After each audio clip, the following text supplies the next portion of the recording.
Hello, revolutionary thinking.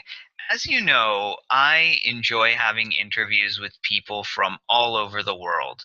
Today, I have Mark, who is from Bern, Switzerland, and he has a big background in marketing, and that's because he went to learn in a private academy in Germany of business, which is what I'm going to get into. And I think the big deal is that in the United States, we're usually told that we should all go to university and that university is the way. But a lot of times in Europe, they promote other things like learning about a trade, learning about a business, and even though the US is known as the land of the free, it seems that in this land of the free, we're not free to kind of explore our own passions. We're all coaxed into a university route. So how free is that when you're only free to know about academics and not the trades and not mostly about business and what's around you? So Mark, I want to ask, when did you see that you had this passion for marketing and sales? I think it was about in the age of 11 where I picked up my parents' phone and the yellow pages and I called all the travel agents in my village and asked them to send me merchandising, to send me gimmicks and free giveaways. And my father brought me home giveaways from the mailman. That was my first marketing and sales experience. I see. And then, Mark, so a lot of people in the United States, when they graduate high school, they directly jump into an academic university route. How is that different for most European people? So we have like a two-tier system. You can, if you come from school, you can either go and start an apprenticeship to learn a trade, to learn something that's physical, you do with your hands, or like business administration, or you can go the academical tier, and you do like A levels, and then you apply to university and you study whatever area piques your interest in that avenue. And you can also later swap. You can, if you did like an apprenticeship, maybe 10 years later, you decide you want to still go to university, you can still go to university. And in the high schools, do they talk about that you have an option of learning a trade or doing an apprenticeship? Absolutely, absolutely. We like I left school after 9 years, so that's a simple way to finish school. You can after that go to gymnasium and do A levels, but after 9 years of school, I straight went into an apprenticeship. That's like from seventh grade and eighth grade, your teachers they start talking with you about so what are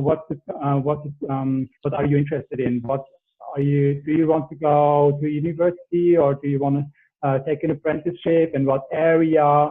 And then you go maybe from eighth grade, you go, if you decide you want to become an auto mechanic or you're interested in that, you just call the local auto mechanic and ask them if you can go there for a week and work with them.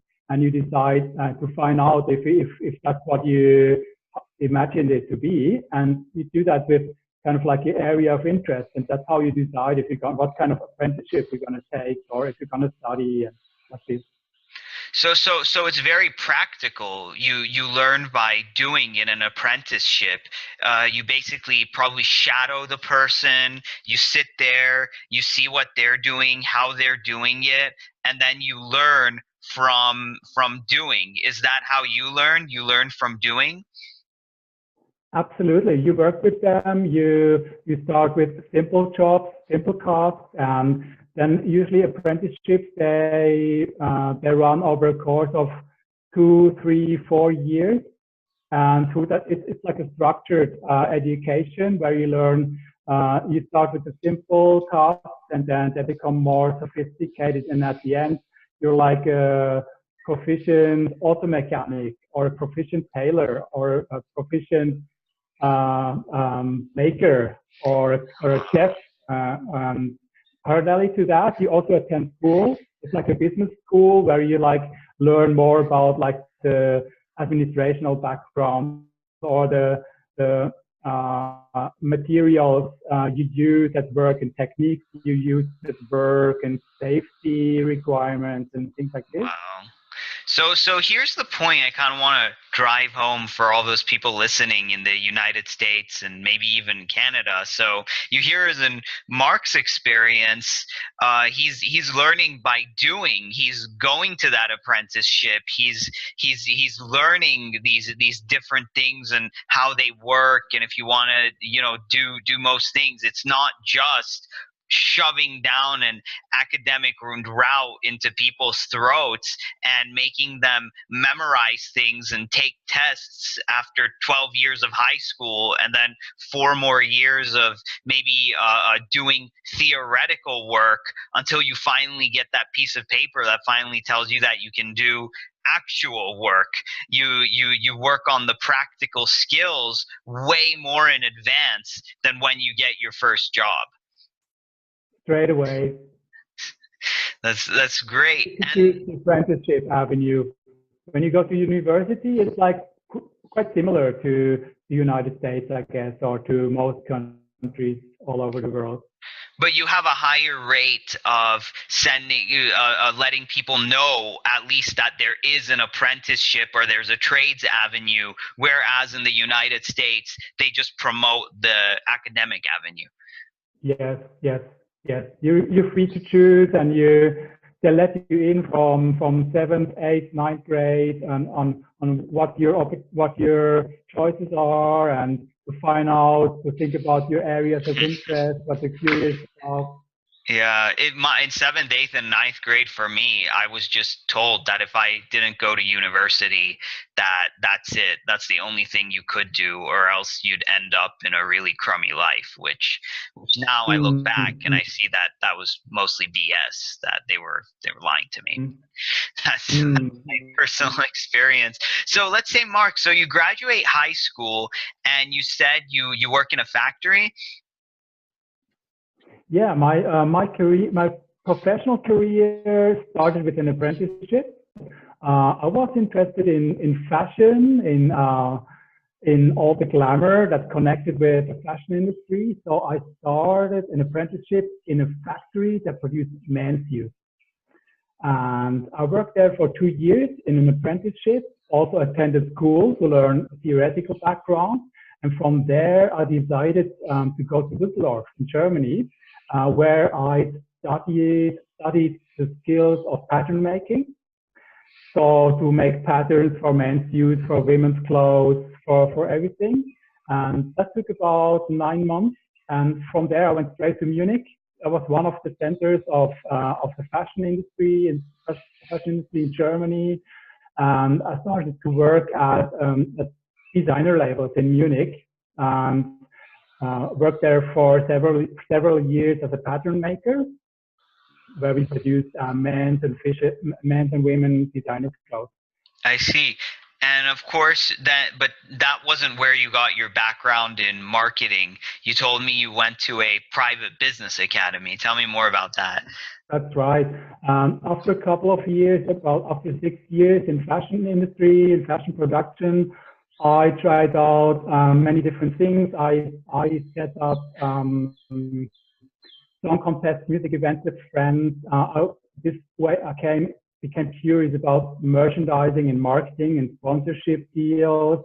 And we produced records for singers, songwriters. We had TV shows we could send where we had the song competitions with new talent. Went to work for into the record industry, worked for record companies, and that's how I found out. Okay, I'm definitely a marketing guy, and I decided to attend the Bavarian Academy for Marketing and Advertising, how it was called. And this was like a marketing business academy where you learned how to do marketing and product management for consumer goods products. I see. And was it fun and exciting having to learn about these things, put you in a new world of new opportunities, new ideas?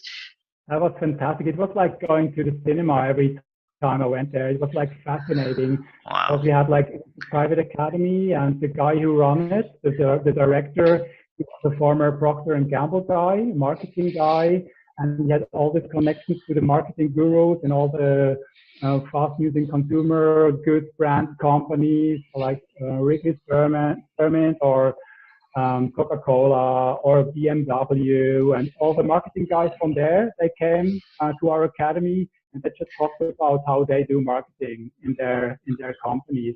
It was And just these fascinating. people were from all over the world. Do you have like Americans come in there, people from Asia? It was usually the German, the country subsidiaries, like it was either German companies or German subsidiaries of international companies. And usually these were the guys who did the marketing for the German speaking markets like Germany, Switzerland, Austria. Hmm. And then but you said also the CEO of Procter and Gamble came there. It was a marketing guy who worked at Procter and Gamble and did like marketing for clothes detergent, clothes washing detergent, and like Ariel. There was a brand, Oh. clothes washing detergent brand was called Ariel. Yeah. I was in Sweden. It was a detergent with my name. I took a picture with the thing and I saw it. It's pretty good. Yeah, So that means I'm clean. You can get it. Yeah, yeah, yeah. yeah. So that's the thing. Okay. And how much did it cost in total? It was that I think that was before German mark, Deutsche Mark were converted to For you? euros. So it was about 30,000 euros, what comes about to 14,000, no, to 8,000 euros. It was 13,000 Deutsche Mark, which converted to about 8,000 euros or Okay. $8,000. Which is around, okay, so $8,000. You're getting all these like practical information, and how long was it? It was a very fast moving thing. It was for 1 year, 14 months. For We 1 year. went there every weekend, Friday afternoon, Saturday morning, where we Okay. had all these lectures. Okay. So let's compare and contrast. The United States, university route could take hundreds of thousands of dollars in debt, especially if you're going for a master's, for a PhD. These days, the inflation of university has almost tripled or quadrupled, and it's for 4 years, and there's no guarantee of a job after that, and there's hardly any practical information, and it's mostly theory, and a lot of it isn't fun. It's like tests, they're boring, they're drudgery, you a lot of memorization and not a whole lot of doing. Okay, so that's the American way. Okay, and then we got in Europe, just 1 year. It's fun and exciting. You're learning all of this practical information and everything like that. And then let me see, what was your starting salary after that was done? I think that was that was still German marks, maybe 68,000 In German marks. German marks, maybe more. Let's say Hmm. 70, 60, 70, 80. It's a long time ago. I think it was between 60 and 80,000. 60 and 80,000, and if you would convert it to dollars, it would be at least maybe uh, 50,000 maybe. How much would it be in euros? And then we'd convert it into dollars. Let's say 45, 50, roughly as a starting salary. 45. So it was about so it was about $5,000. 45, 50. Yeah. So anyway, that it certainly isn't a minimum wage job. Mm. Okay. So you get a nice chunk of change salary to do, but basically all your needs are met and you have enough to like buy things you like and go on vacations. It was definitely a good salary. It was full-time work, and it was probably a bit more than I think 5, 6 thousand a month. This was Five probably the salary, and this was like back then it was a really good salary. six, so about it's 6,000 euros a month or $6,000. Um, Make it the same. It makes it It's the easier, same. simpler. Okay, Yeah, cool. So that's a $72,000 almost a year income.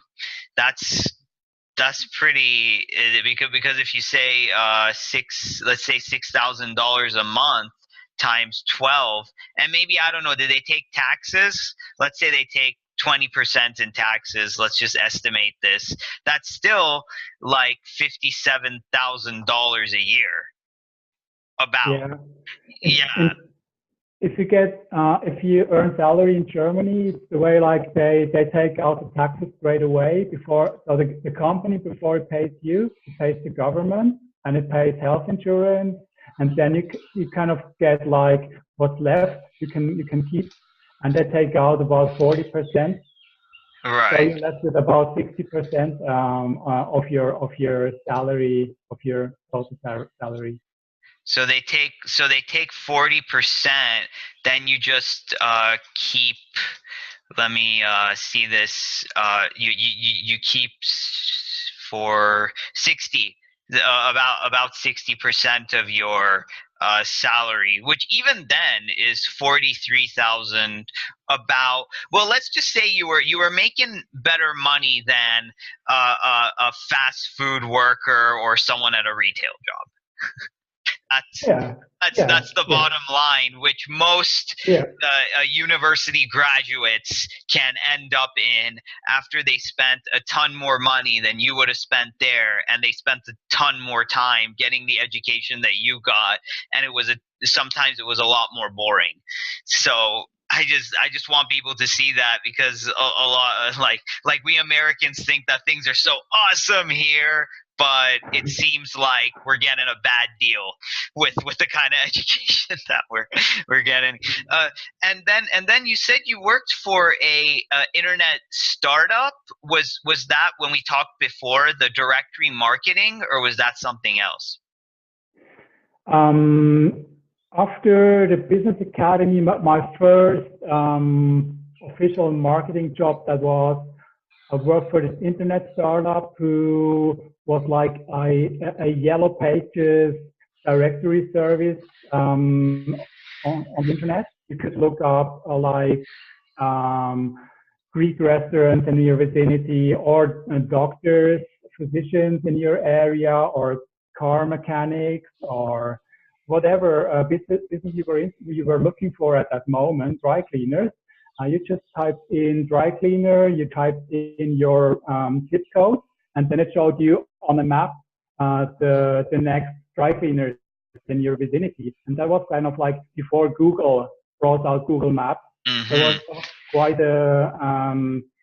uh, a new thing. So you could just look up where are the businesses on the map.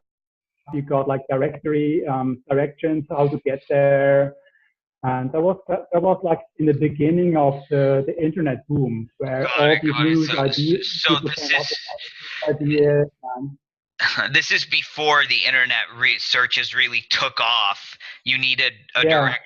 Got it, got it. Yeah, And yeah. how did you enter into this job? Did you send a resume, or did the business academy connect you before you graduated?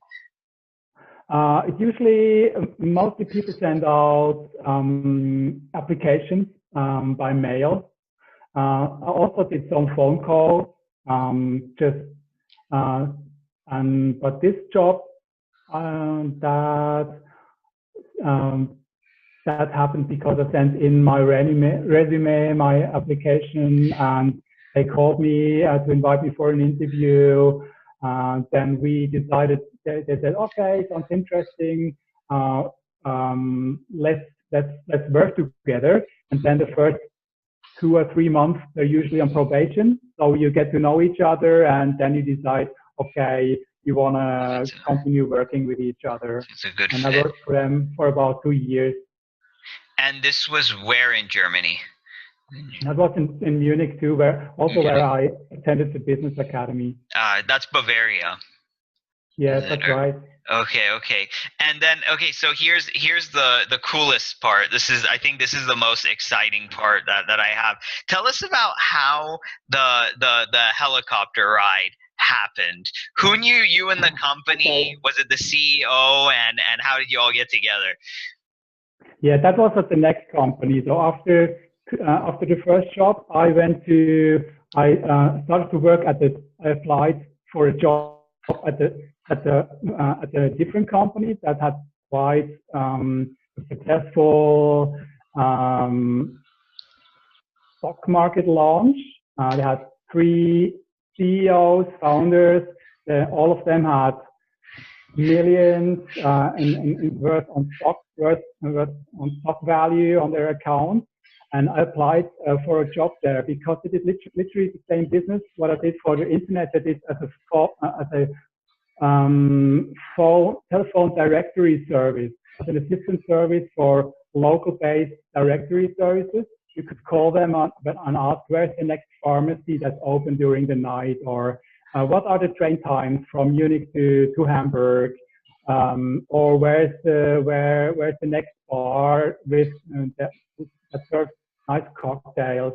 And you could call them and ask them all these questions. And I applied there, and they knew the company I was working before because we set up these marketplaces on the internet as profit centers, where you could find businesses and their products. You could look up their products.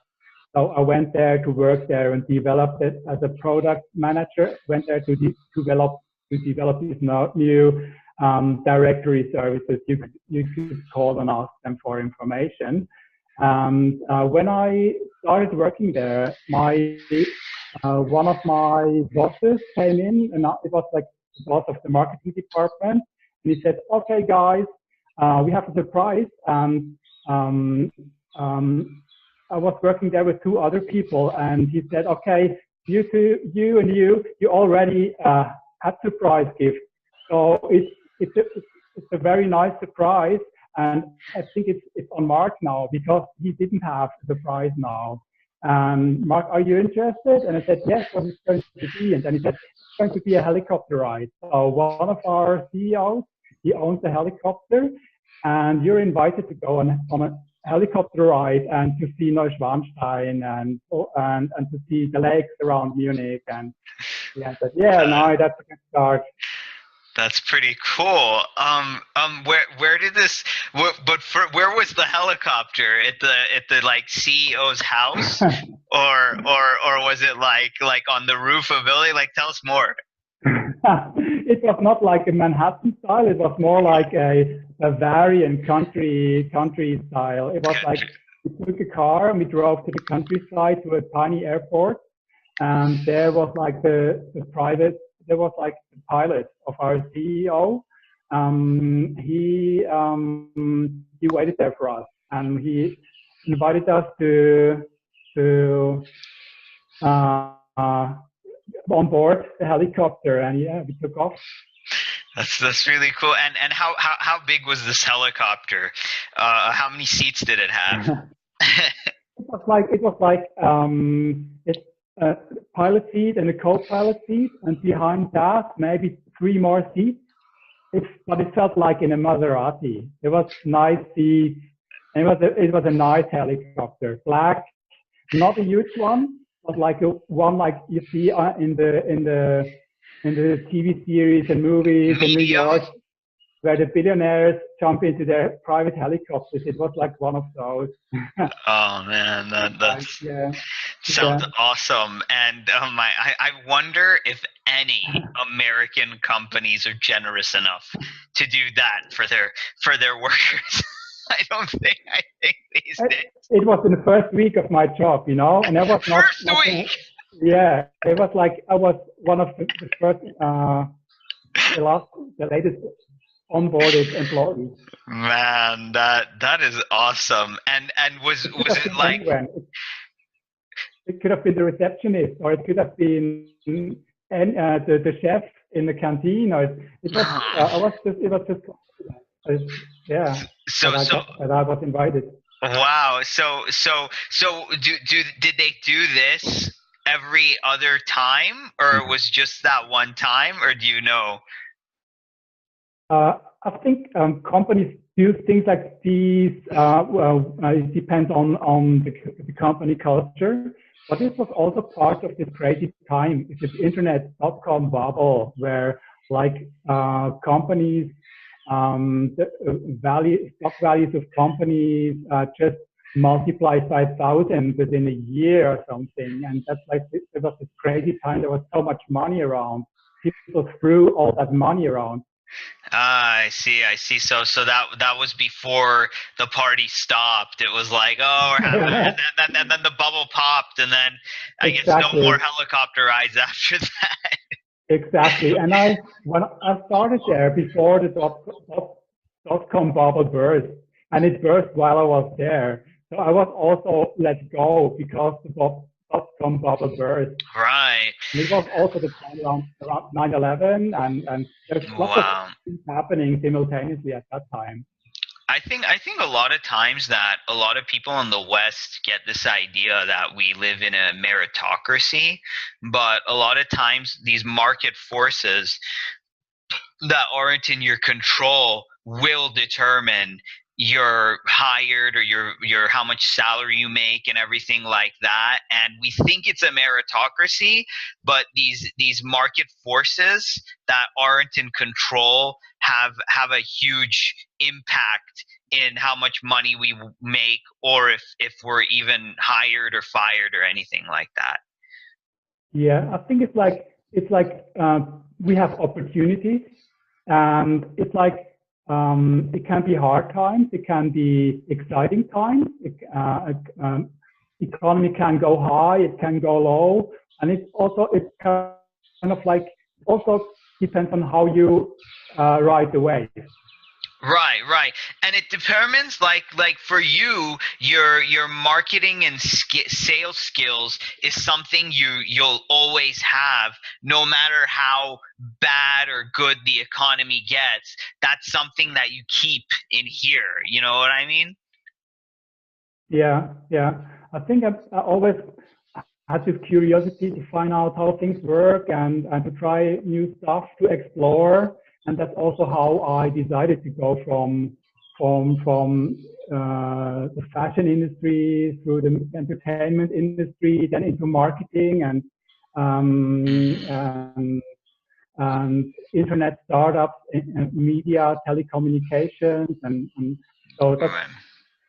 that's how that led me through all these different industries because of my curiosity and yeah, to try new stuff, find out new stuff. So you have a natural curiosity, and I always think that's important because for all those other people listening out there who just have your average everyday job, they think that that's the safest route. But at any time, due to any given thing or any given market downturn, that job can go away like this. Like the thing was is that when that the bubble burst, you there wasn't like you were still doing the same work you were always doing, maybe even doing the work better, but it didn't matter. Once the bubble burst, you were let go because that was just those market forces that were beyond your control. Exactly, and I had to reinvent myself. I had to come up with a new idea, and that's how I decided to then to go to London. Mm-hmm. So because in Munich there were no interesting jobs around anymore, and I always had this idea to go to London and to find out how it's to live there, and started to work for a market research company, and I started to sell as an inside sales guy to sell their market reports to companies in German-speaking markets, to food manufacturers, to grocery chain businesses. I called up the marketing department and asked them if they do market research, how they gather market research. And I said to them, look, we have this new report on clothes retailing or on pasta on the pasta food market. Would you be interested in purchasing that report to support your marketing decisions? And yeah, that's how I got from marketing into sales, and how I learned to do inside sales and business development through the phone, uh, all from the UK into the German-speaking market. Got it. So this is very important. This whole concept of reinventing yourself, and nothing is ever set in stone. Things are always in flux. They're always changing, and sometimes you just gotta go with that flow. And if you try to fight that, you're fighting a losing battle. I think it's because you can't control these forces. You can only learn how to mitigate them and to understand them. Yes, and Yeah. to me, it came quite natural to reinvent myself because I didn't start a career in one certain area and developed it within that industry. Always went straight through vertically through different industries, from one industry to the next. And what all the jobs had in common was like this interest for marketing and sales, and to find out how these things work, the different business models of companies in different industries, how that works, and that drove my curiosity. Okay. Cool. So yeah, I think that the main thing here is like to curiosity works with you. Like that kind of inquisitiveness, that's not gonna let you down, and to always be kind of exploring, and to not be afraid of sales and marketing, because a lot of people think that it's all just being pushy and being like trying to trick people, but that's not the experience that you felt when you were in it. Probably you did you ever feel like you were pushy, or you were trying to trick people, or to just get money? I think that's like a skill I had to develop to develop my approach. And in that market research company, we had internal training on how to develop conversations, how to to contact new customers, how to introduce yourself, how to interview them, and on what they're doing, what their interests are, and then to match that with what you had to offer, and to close the deal in the end. And so I had to learn my personal style, and for me it was always more driven by finding the right kind of customers, by mining the right kind of businesses that could be interested in particular, who had a genuine need for that product, who had a genuine interest for that product, and then to contact a lot of those companies, introduce yourself in a friendly, non-threatening way, to ask questions, to make them to learn about what they do, make them curious about what you have to offer and to see if you can solve one of their problems and make them Good. happy, help them on their way.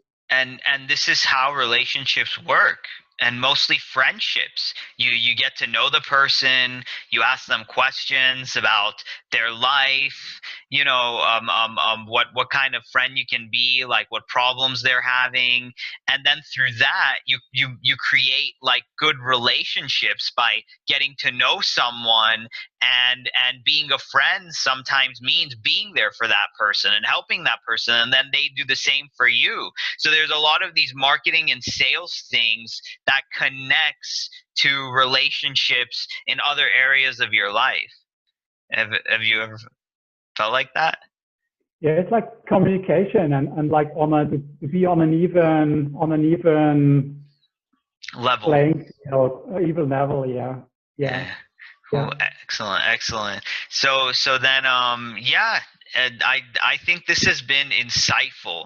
I think a lot of people in the United States, North America, they see what's happening with, the universities and all this debt that we owe and all these things, but none of them ever think about, a trade, sales, marketing, how that works, how that stuff goes.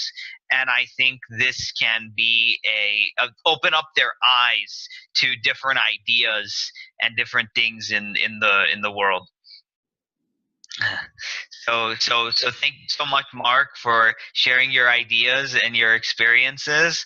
And I'll see you in the autonomy course. That's a pleasure. Thank you very much for interviewing me, Ariel. See you later. My pleasure. Bye, Mark.